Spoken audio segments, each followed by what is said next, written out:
नमस्कार। कभी ये सोचा है कि एक दौड़ता हुआ कुत्ता और एक लुढ़कता हुआ पत्थर दोनों चल तो रहे हैं, पर दोनों में इतना बड़ा फर्क क्यों है?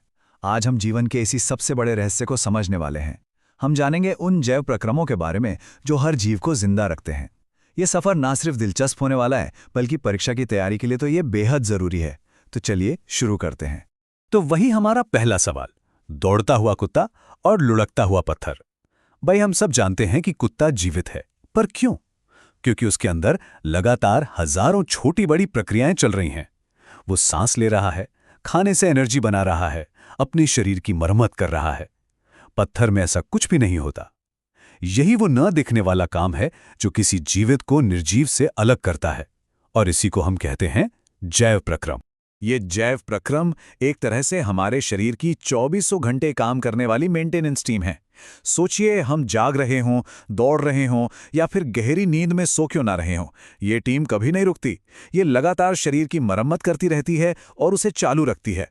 अगर ये मेंटेनेंस का काम रुक जाए तो हमारा शरीर, जो किसी जटिल मशीन से कम नहीं है, वो काम करना ही बंद कर देगा। तो ये है हमारा आज का सफर। हम इस कमाल की जीवित मशीन के सबसे जरूरी हिस्सों का दौरा करेंगे। सबसे पहले चलेंगे इसके ईंधन स्टेशन यानी पोषण पर, फिर देखेंगे इसका पावर प्लांट यानी श्वसन, उसके बाद इसके डिलीवरी नेटवर्क यानी वहन को समझेंगे, और आखिर में देखेंगे कि ये सभी हिस्से एक बेहतरीन टीम की तरह मिलकर काम कैसे करते हैं। चलिए, तो सबसे पहले चलते हैं ईंधन स्टेशन पर यानी पोषण। बहुत आसान सी बात है। जैसे किसी गाड़ी को चलने के लिए पेट्रोल चाहिए, वैसे ही हमारे शरीर को काम करने, बढ़ने और अपनी मरम्मत करने के लिए ऊर्जा चाहिए। और वो ऊर्जा हमें कहाँ से मिलती है? भोजन से। इसी प्रक्रिया को हम पोषण कहते हैं। अब देखिए, इस दुनिया में भोजन पाने के सिर्फ दो ही मुख्य तरीके हैं। कुछ जीव, जैसे कि हरे पौधे, वो अपना भोजन खुद बनाते हैं, इन्हें हम कहते हैं स्वापोषी। और बाकी सब, जैसे हम इंसान या शेर या फंगस, हम सब अपने भोजन के लिए दूसरों पर निर्भर रहते हैं। हमें कहते हैं विषमपोषी। ये जीव विज्ञान का एक बहुत ही बेसिक और महत्वपूर्ण नियम है, इसे जरूर याद रखिएगा। तो ये स्वपोषी यानी पौधे आखिर अपना भोजन बनाते कैसे हैं? असल में उनके पास एक सुपर पावर है, जिसे हम कहते हैं प्रकाश संश्लेषण या फोटोसिंथेसिस। चलिए इस जादुई प्रक्रिया को थोड़ा और करीब से समझते हैं। इसे एक तरह की रेसिपी समझिए। पहला स्टेप, पौधे का क्लोरोफिल, जो उसका हरा रंग है, वो सूरज की रोशनी को एक सोलर पैनल की तरह सोख लेता है। दूसरा स्टेप, उस रोशनी की ऊर्जा से पानी के मॉलिक्यूल को हाइड्रोजन और ऑक्सीजन में तोड़ा जाता है। और तीसरा आखिरी स्टेप, हवा से कार्बन डाइऑक्साइड लेकर उसे हाइड्रोजन के साथ मिलाकर भोजन यानी कार्बोहाइड्रेट बना दिया जाता है।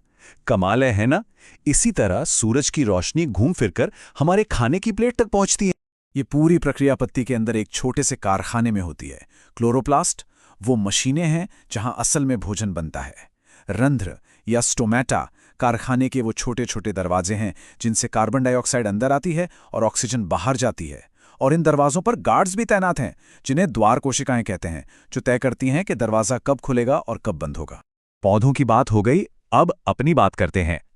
हम विषमपोषी हैं, मतलब हम खाना बनाते नहीं, खाते हैं। तो हमारे शरीर के अंदर उस खाए हुए भोजन का होता क्या है? ये सफर शुरू होता है एक लंबी घुमावदार ट्यूब में, जिसे आहार नाल कहते हैं। ये है हमारे पाचन तंत्र का नक्शा। मुंह से शुरू होकर ये रास्ता आमाशय और छोटी आंत जैसे कई स्टेशनों से गुजरता है। चलिए भोजन के इस रोमांचक सफर पर निकलते हैं और देखते हैं कि हर स्टेशन पर क्या होता है। देखिए, सफर मुंह से शुरू होता है, जहां लार में मौजूद एमाइलेज स्टार्च को तोड़ना शुरू कर देता है। फिर खाना पहुंचता है पेट में, जहां एसिड और पेप्सिन नाम का एंजाइम प्रोटीन को पचाता है।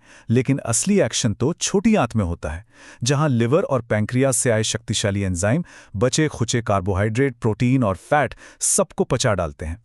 और आखिर में छोटी आंत की दीवारों पर उंगलियों जैसी लाखों छोटी छोटी संरचनाएं, जिन्हें विलाई कहते हैं, इस पचे हुए भोजन को सोखकर खून में मिला देती हैं। भोजन पचकर खून में तो पहुंच गया, लेकिन इससे हमें ऊर्जा कैसे मिलेगी? इसके लिए हमें चलना होगा हमारे शरीर के पावर प्लांट में, जिसे कहते हैं श्वसन। और हाँ, इसका मतलब सिर्फ सांस लेना और छोड़ना नहीं है, ये उससे कहीं ज्यादा गहरी बात है। सीधे शब्दों में कहें तो कोशिकीय श्वसन वो प्रक्रिया है जिसमें हमारी हर एक कोशिका पचे हुए भोजन यानी ग्लूकोज को ऑक्सीजन की मदद से जलाकर ऊर्जा बनाती है। और ये ऊर्जा एक खास मॉलिक्यूल में पैक होती है जिसका नाम है एटीपी।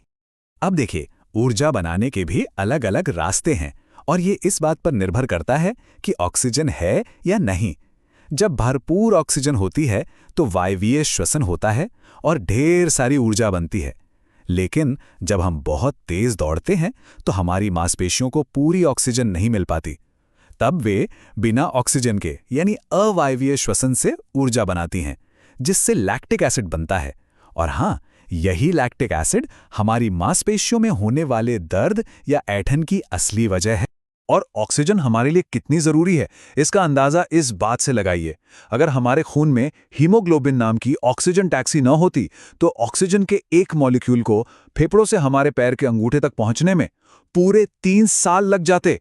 हीमोग्लोबिन के बिना तो जीवन की कल्पना भी नहीं की जा सकती। तो ये एटीपी क्या चीज है? इसे समझिए हमारी कोशिका की एनर्जी करेंसी। जैसे हम बाजार में कुछ खरीदने के लिए पैसे खर्च करते हैं, वैसे ही हमारी कोशिकाएं कोई भी काम करने के लिए, चाहे वो मांसपेशियों को सिकोड़ना हो, सोचना हो या नई कोशिकाएं बनाना हो, एटीपी ही खर्च करती हैं। ठीक है, तो हमने भोजन से ईंधन बना लिया और उस ईंधन से एटीपी की एनर्जी करेंसी भी बना ली। पर ये ईंधन और ऑक्सीजन शरीर की हर एक कोशिका तक पहुंचेगा कैसे? इसके लिए हमारे पास है एक जबरदस्त डिलीवरी नेटवर्क, जिसे हम कहते हैं परिसंचरण तंत्र या वहन। और ये नेटवर्क सिर्फ डिलीवरी ही नहीं करता, बल्कि हर कोशिका से कचरा भी उठाता है। और इस पूरे डिलीवरी नेटवर्क का सेंट्रल पंप है हमारा दिल। इसमें 4 कमरे होते हैं या कक्ष होते हैं। ये बंटवारा बहुत ही जरूरी है ताकि ऑक्सीजन वाला साफ खून और बिना ऑक्सीजन वाला गंदा खून आपस में कभी भी मिल न जाएं। ये हमारे सिस्टम को बहुत ज्यादा कुशल बनाता है। हमारे शरीर में एक बहुत ही स्मार्ट डबल सर्कुलेशन सिस्टम है। इसका मतलब है कि खून दिल से 2 बार गुजरता है। एक चक्कर में यह फेफड़ों में ऑक्सीजन लेने जाता है और वापस दिल में आता है। दूसरे चक्कर में दिल उसी ऑक्सीजन से भरे खून को जोर से पंप करके पूरे शरीर में डिलीवरी के लिए भेजता है।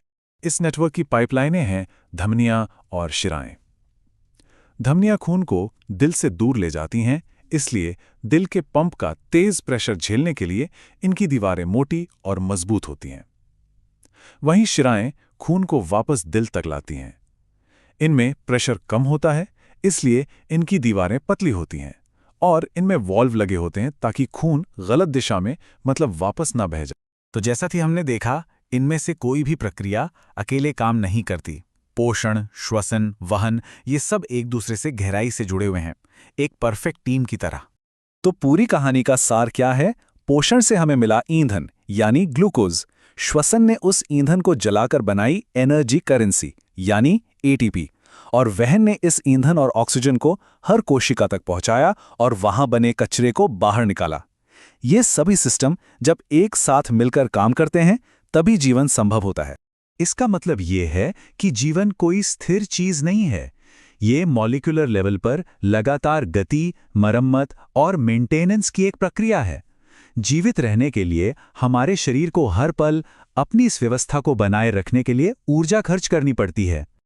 और अंत में एक सवाल, अगर एटीपी हमारी एनर्जी करेंसी है तो कोई भी जीव इस ऊर्जा का सबसे जरूरी निवेश किस चीज में करता है?